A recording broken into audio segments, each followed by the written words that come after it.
My name is Barney Smith, and I want to talk a little bit about my life.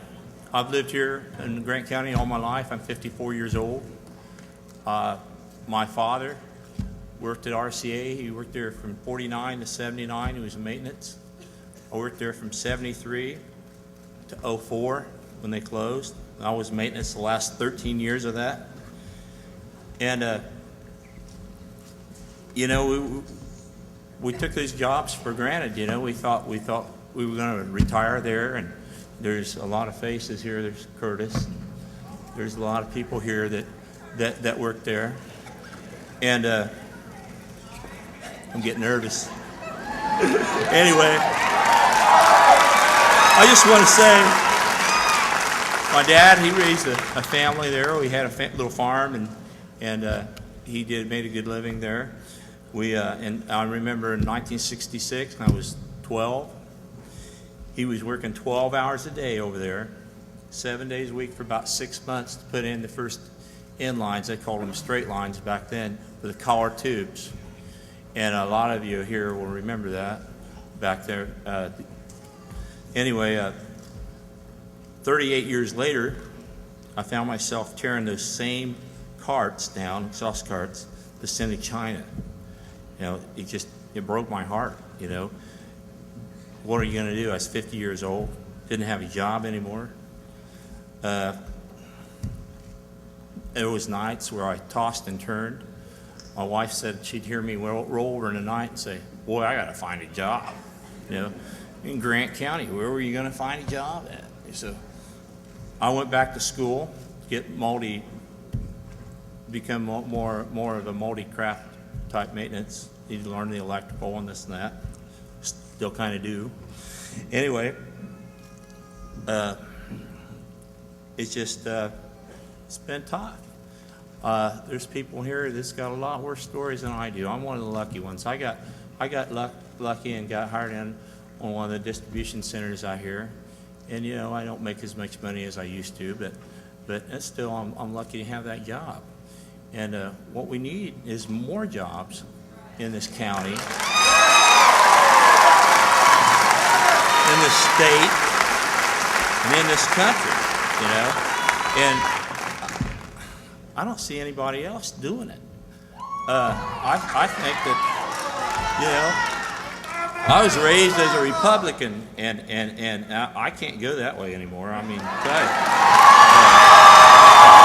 what'd they do for me?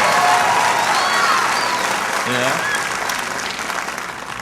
So I'm just saying that he's got a lot of ideas here. I'm not going to get into all his ideas because he can tell you better than I can. But I like the windfall tax plan that he was wanting to put on the oil companies. Hey, maybe we can get the $4 a gallon gas down to where we can afford it a little bit. I like his idea on manufacturing jobs, you know, taxing people for taking stuff out of the country, give them credits for keeping it in. Hey, that sounds like what we need too, you know. So I'm just going to say that this is probably the coolest thing I've ever done in my life.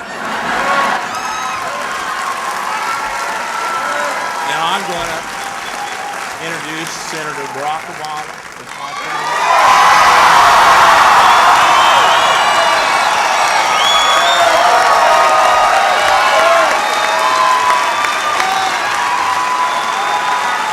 Thank you. Thank you, Marion. Thank you. Thank you, everybody. Thank you. Please, everybody have a seat. Thank you so much. I am thrilled to be here. It is great to be here. Great to see everybody. Let me first of all thank Bernie Smith for the wonderful introduction.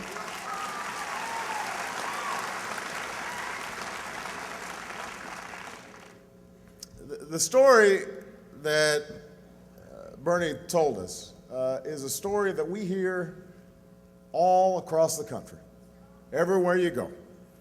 4 years ago last month, hundreds of employees arrived for their usual shift at the Thompson plant here in Marion, only to find out hours later that the 75-year-old plant would be closing immediately.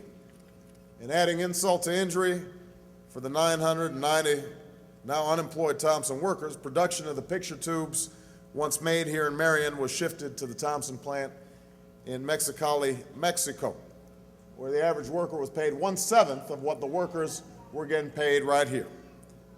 For the workers at the GM plant here in Marion, there's a constant worry about pay cuts and layoffs and plant closings. As production goes through stops and starts and slows, families here in Grant County are making over $9,000 less than typical families across the country.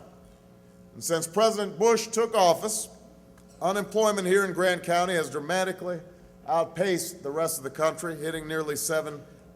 Manufacturing jobs declined 30% in the last 6 years. Population's declining as people go to look for new jobs. So as I travel across Indiana, I meet Hoosiers who are struggling with the same burdens I've seen all across the country. Jobs disappearing, nothing taking their place. Families facing foreclosure. The cost of everything from health care to tuition to groceries to gas at the pump going up and up and up. And meanwhile, we're spending billions of dollars a week and sending our young men and women to fight in a war that should have never been authorized and should have never been waged.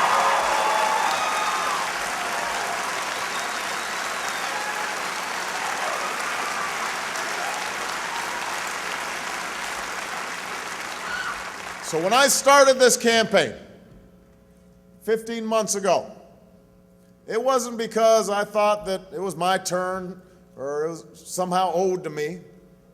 I ran because of what Dr. King called the fierce urgency of now. The fierce urgency of now, because I looked around the country and in too many communities, what I saw were people who had been forgotten. Communities that had been forgotten.